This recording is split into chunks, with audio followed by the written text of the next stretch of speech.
Direct from Liverpool, the home of the 2023 Eurovision Song Contest. This is Pete from Euroversity. The national final season is over, but we haven't reviewed all the songs yet, so let's go to Portugal.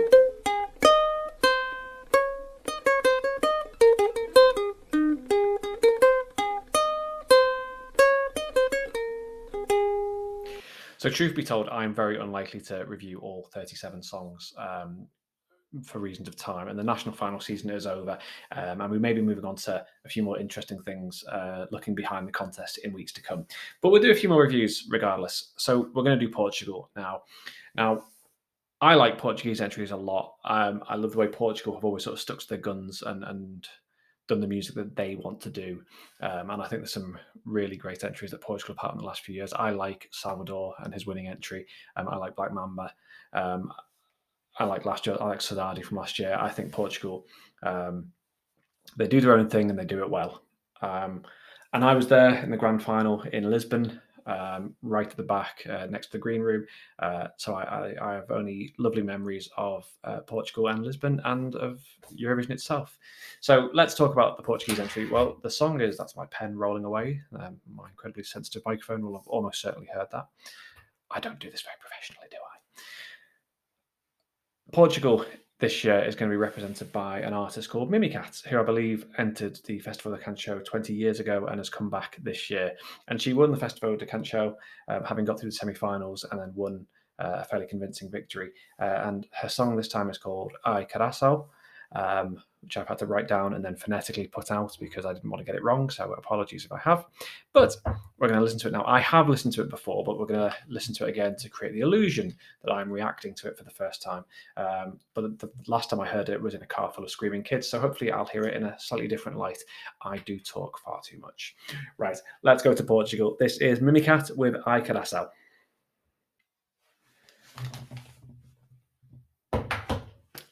Oh, I like that. I write things down as I always do. And my first thing I've written down is, as you can see, is this is fun. This is a fun song in a year of Loreen trapping herself under a giant LCD telly and lots of bands going at it with guitars and things. This is fun and it's different, and I like it. The first time I heard it again was in a car full of screaming kids, and I was a bit sort of less keen on it. But I think now that I've heard it in a silent room with some headphones on, it's a fun entry. I love the staging of it. It's a very compact staging. It's obviously all kept towards that sofa and the bits around it. Now, whether that will get lost on a big Eurovision stage or whether they'll do more to expand upon it, I don't know.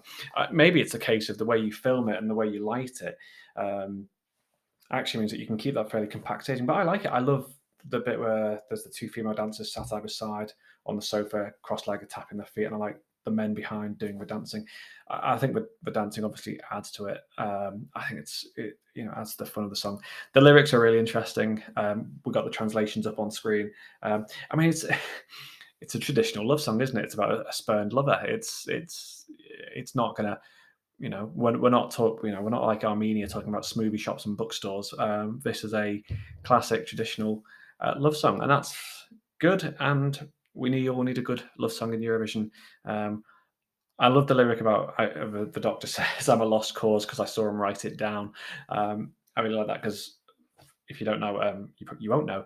I'm a doctor in England, and the idea of me writing lost cause down in the notes tickled me a little bit because I would never do it, but it was funny to see the idea of it being done.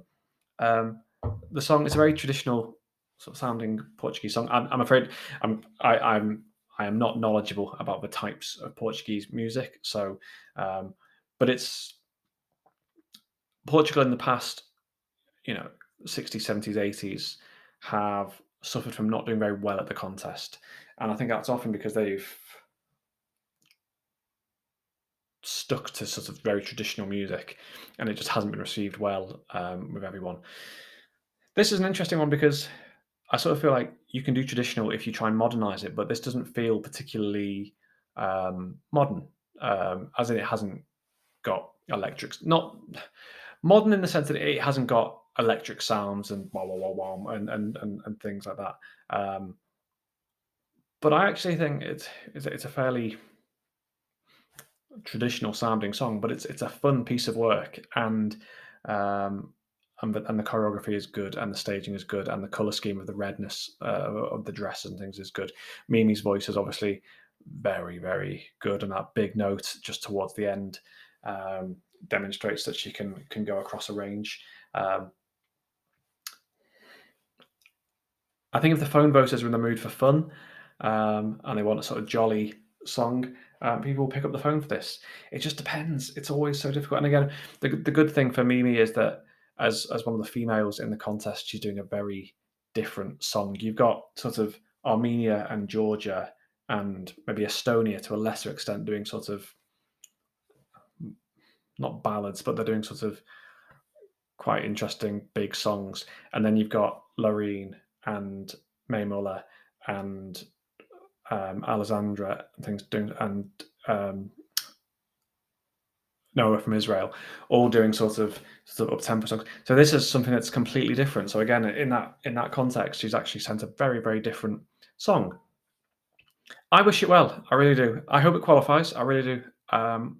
It would be great to see it in the finals on Saturday night. It's always great to see Portugal in the final because they just do such different things. They don't. They very rarely care about what the rest of Europe are doing in terms of the song contest, and that's always been a plus. And it's been a shame when certain entries, such as Telemavis and things, if I pronounced that wrong, I apologise, didn't qualify because they gamble. Portugal gamble. They're on fairly safe ground here with a sort of more sort of traditional sounding song. I've said that word a lot today, and I'm sure Portuguese people will tell me that I know nothing about Portuguese music, which I will happily accept and apologise for. Um, I'm not sure whether it will qualify or not, and that might make me a little bit unpopular. But I want it to qualify, and I want it to do well because I enjoyed that. That was an enjoyable 3 minutes. Eurovision doesn't have to be serious. It doesn't have to be pretentious balladry. It can be something as unique and as exciting as this. So I enjoyed that, and I do genuinely hope it qualifies. Do you agree? Do you disagree? Are you going to tell me that I know nothing about Portuguese traditional music? Because that's almost certainly correct. Um, Comment in the comments. Dislike if you want. I still see them in the statistics.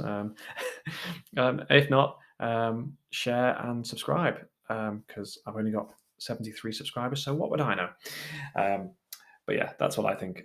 Well done to them. I think this is a really, really good song, and I do hope it does well. What do you think?